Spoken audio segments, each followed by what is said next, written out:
আসসালামু আলাইকুম প্রিয় দর্শক। দূরের এবং কাছের দেশ বা দেশের বাহিরে যে যেখান থেকে আমার ভিডিওটি দেখছেন, আপনাদের সবাইকে আজকের নতুন রেসিপিটা দেখার আমন্ত্রণ জানাচ্ছি।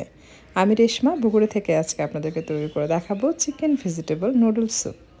আমরা সাধারণত হালকা ক্ষুধা মেটাতে এ ধরনের খাবার তৈরি করে থাকি, সেটা সকালে, বিকালে বা মধ্যরাতে। রান্নার জন্য প্রথমে নিয়ে নিচ্ছি সয়াবিন তেল। কেউ চাইলে বাটার অথবা অলিভ অয়েল দিয়ে এটা বানিয়ে নিতে পারবেন। তেল গরম হয়ে আসলে দিয়ে দিলাম রসুন কুচি 1.5 টেবিল চামচ। রসুন কুচি দিয়ে এটা ভাজতে থাকবেন। যখন দেখবেন 4-5 থেকে রসুন কুচি লাইট গোল্ডেন কালার হতে শুরু করবে, সেই পর্যায়ে অ্যাড করবেন আদা কুচি 1 চা চামচ। এটা দেওয়ার পর লাইট গোল্ডেন হয়ে আসা পর্যন্ত ভেজে নিতে হবে, অর্থাৎ রসুন কুচি যেন গোল্ডেন কালার হয়। কারণ রসুন কুচি যখন আপনি গোল্ডেন কালার করে ভেজে নেবেন, তখন এই তেলের মধ্যে খুব সুন্দর একটা ঘ্রাণ ক্রিয়েট হয়, যেটার জন্য এই চিকেন ভেজিটেবল নুডলস স্যুপটা খেতে খুব ভালো লাগবে। আমি এখানে মুরগির বুকের মাংস দিয়েছি হাফ কাপের মতো, হাড় ছাড়া ছোটো ছোটো পিস করে কাটা। তবে আপনারা চাইলে এর থেকে বেশিও নিতে পারবেন, চাইলে কম করেও নিতে পারবেন। স্বাদ মতো লবণ দিয়ে এটাকে মিক্স করে চিকেন সেদ্ধ হয়ে আসা পর্যন্ত ভেজে নিতে হবে।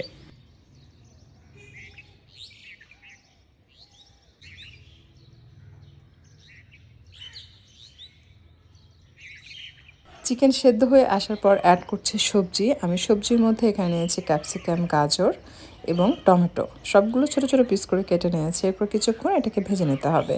চেষ্টা করবেন হাই ফ্লেমে রেখে ভেজে নিতে। এতে করে এটার মধ্যে খুব সুন্দর একটা ঘ্রাণ ক্রিয়েট হয়।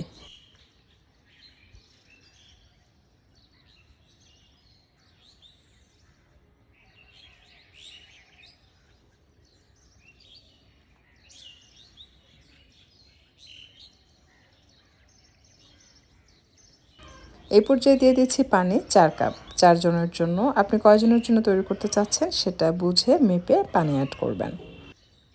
স্বাদ বৃদ্ধির জন্য অ্যাড করে দিচ্ছি ম্যাগি কিউব। পুরোটা দিচ্ছি না, সামান্য পরিমাণ দিলাম। কেউ চাইলে এখানে এটার পরিবর্তে চিকেন পাউডারটাও ইউজ করতে পারবেন। আর সুঘ্রাণের জন্য অ্যাড করছি লেমন গ্রাস। থাকলে অ্যাড করবেন, না থাকলে প্রয়োজন নেই। বাট এটা দিলে কিন্তু খুব সুন্দর একটা ঘ্রাণ ক্রিয়েট হয় স্যুপের মধ্যে, যেটার জন্য খেতে কিন্তু খুব ভালো লাগবে। যখন খাবেন তখন খুব সুন্দর সুন্দর ঘ্রাণ পাবেন। আর চিনি দিয়ে দিচ্ছি। স্যুপে কিন্তু একটু চিনি দিলে খেতে খুব ভালো লাগে। আপনি দিলে বুঝতে পারবেন। অনেকে বলবেন যে এটা দেওয়ার জন্য আনহেলদি হয়ে যায়। এটা যে যার পছন্দ মতো কমিয়ে বা বাড়িয়ে অ্যাড করতে পারবে, কোনো প্রবলেম নেই। দিয়ে দিলাম সাদা কালো গোলমরিচের গুঁড়া 1.5 টেবিল চামচ। আমি টেস্ট করে দেখছি সব কিছু ঠিক আছে কিনা। আমার কাছে মনে হচ্ছে একটু ঝাল হলে ভালো হবে, তাই একটু কাঁচামরিচ কুচি দিলাম। সেই সাথে ক্যানের যে মাশরুম, সেটা আমি ছোটো ছোটো পাতলা করে কেটে দিলাম এবং দিয়ে দিলাম ফিশ সস। দেওয়ার পর সব কিছু মিশিয়ে নিচ্ছি এবং অপেক্ষা করছি খুব ভালোভাবে বলক আসার জন্য। যখন খুব ভালোভাবে বলক চলে আসবে, সেই পর্যায়ে অ্যাড করতে হবে কর্নফ্লাওয়ার মিক্স করা পানি, অর্থাৎ পানির মধ্যে কর্নফ্লাওয়ার মিক্স করে নেবেন। একটু একটু করে অ্যাড করে এটা মিশিয়ে নেবেন। কেমন ঘনত্ব চাচ্ছেন সেটা বুঝে কমিয়ে বা বাড়িয়ে অ্যাড করবেন। সব একসাথে ঢেলে দিবেন না, তাহলে কিন্তু অনেক ঘন হবে, আবার অনেক সময় দেখা যায় জমে যায়। সেটা কিন্তু খেতে ভালো লাগবে না। আর অ্যাড করে দিচ্ছি নুডলস। ভেঙে ছোটো ছোটো পিস করে দিবেন। আর সবশেষে দিয়ে দিচ্ছি আপনার গার্লিক অয়েল। এটা দিলে খুব ভালো লাগে সবশেষে, বা আপনি নামানোর পর একটু বাটার মিক্স করে জাস্ট পরিবেশন করবেন, দেখবেন খেতে খুবই ভালো লাগবে। চেষ্টা করবেন এটা নামিয়ে সাথে সাথে গরম গরম পরিবেশন করতে। চুলা বন্ধ করে আমি ধনিয়ার পাতা কুচিতে জাস্ট এটাকে মিশিয়ে নিচ্ছি। দেখুন এটা কালারটা দেখুন। এটা দেখেই কিন্তু বোঝা যাচ্ছে যে এটা যে কতটা সুন্দর আর খেতে কেমন, সেটা আসলে বলার অপেক্ষা রাখে না। আমরা সবাই কম বেশি জানি যে এই টাইপ খাবারগুলো কিন্তু খেতে অনেক বেশি মজার হয় এবং স্বাস্থ্যসম্মত।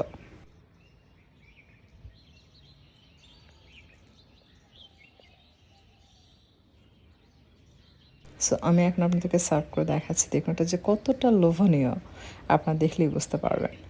আশা করছি ভালো লেগেছে। যদি ভিডিওটি ভালো লাগে লাইক, কমেন্ট, শেয়ার করে চ্যানেলটি সাবস্ক্রাইব করে নিয়মিত চ্যানেলের সাথেই থাকবেন। আর আপনারা যারা ফেসবুক পেজ থেকে ভিডিওটি দেখছেন, লাইক অ্যান্ড ফলো দিয়ে রাখেননি, তারা অবশ্যই লাইক অ্যান্ড ফলো দিয়ে রাখবেন। এতে করে যেটা হবে, যখন আমি ভিডিও আপলোড করব, সাথে সাথে আপনার নোটিফিকেশন পাবেন এবং নিত্য নতুন সব আপডেট ভিডিওগুলো দেখতে পারবেন। যদি হাতে সময় না থাকে, ভিডিও চালু করে সাউন্ড অফ করে রেখে দিবেন।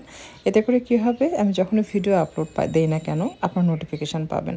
অনেকে বলে যে আপু আপনি ভিডিও দিলে আমি নোটিফিকেশান পাই না। এটার রিজন হচ্ছে ভিডিও নিয়মিত না দেখার কারণে আপনাদের কাছে নোটিফিকেশানটা যায় না।